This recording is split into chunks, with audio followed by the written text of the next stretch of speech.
দর্শক, বাংলাদেশে বিএনপি সরকার গঠন করার পরে প্রধানমন্ত্রী হয়েছেন তারেক রহমান এবং এই সরকার গঠনের এক সপ্তাহের মাথায় বাংলাদেশের কেন্দ্রীয় ব্যাংক অর্থাৎ বাংলাদেশ ব্যাংকের গভর্নর নিয়োগ দিয়েছেন মোস্তাকুর রহমানকে। এই যে বাংলাদেশের কেন্দ্রীয় ব্যাংক অর্থাৎ বাংলাদেশ ব্যাংকের যে গভর্নর নিয়োগ দেওয়া হলো এই মোস্তাকুর রহমানকে, এখন আমাদের দক্ষিণ এশিয়ায় কয়েকটি দেশে যে গভর্নর আছে এই গভর্নরদের সাথে আমরা একটু তুলনা করব এই মোস্তাকুর রহমানের সাথে। উনি কতটা বাংলাদেশের কেন্দ্রীয় ব্যাংকের গভর্নর হওয়ার যোগ্যতা রাখেন।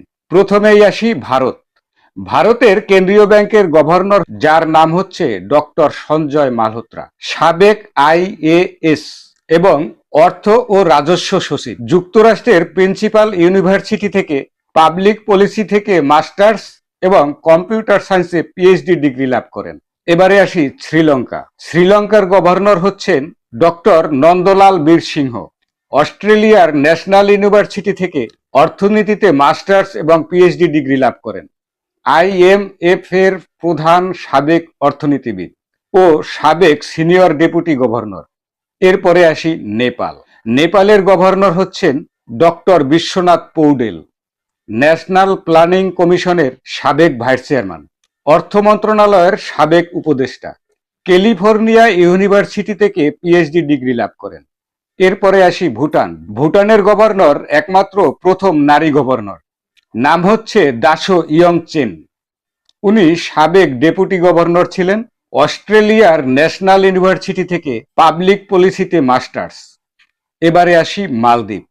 মালদ্বীপের গভর্নর হচ্ছে আহমেদ মুনাওয়ার, সাবেক অর্থমন্ত্রী এবং অর্থ মন্ত্রণালয়ের উপদেষ্টা। অস্ট্রেলিয়ার ম্যাককোয়ারি ইউনিভার্সিটি থেকে মনিটারি ইকোনমিক্সে মাস্টার্স। এবার আসি আমাদের বাংলাদেশ। বাংলাদেশের বর্তমান গভর্নর যাকে নিয়োগ দেওয়া হয়েছে তার নাম হচ্ছে মোস্তাকুর রহমান, বিএনপির নির্বাচন পরিচালনা কমিটির সদস্য, হেরা সোয়েটার গার্মেন্টসের MD, ঢাকা বিশ্ববিদ্যালয় থেকে MCom অ্যাকাউন্টিংয়ে, ICMB থেকে উত্তীর্ণ। দর্শক, এই হচ্ছে আমাদের বাংলাদেশের বর্তমান বিএনপি সরকারের নিয়োগপ্রাপ্ত একজন গভর্নর। উনি বাংলাদেশ ব্যাংক পরিচালনা করবেন এবং উনি বাংলাদেশের ব্যাংকগুলো নিয়ন্ত্রণ করবেন। যিনি হেরা সোয়েটার গার্মেন্টসের MD এবং 89 কোটি টাকা ঋণ। এই 89 কোটি টাকা ঋণ যে হয়েছে সেই ঋণের টাকা পরিশোধ করতে পারছিলেন না এবং এই ঋণের টাকা সুদ কমানোর জন্য আবেদনও করেছিলেন। শেষ পর্যন্ত সুদ না কমিয়ে তাকে 10 বছরের কিস্তির মাধ্যমে এই টাকা পরিশোধ করার অনুরোধ করেছিলেন। সেখানেও তিনি সক্ষম হলেন না এবং শেষ পর্যন্ত এই বিএনপি সরকার ক্ষমতায় আসার পরে মাননীয় প্রধানমন্ত্রী জনাব তারেক রহমান তাকে বিএনপির নির্বাচন পরিচালনা পর্ষদের সদস্য থেকে উঠিয়ে এনে বসিয়েছেন কেন্দ্রীয় ব্যাংকের অর্থাৎ বাংলাদেশ ব্যাংকের গভর্নর হিসেবে।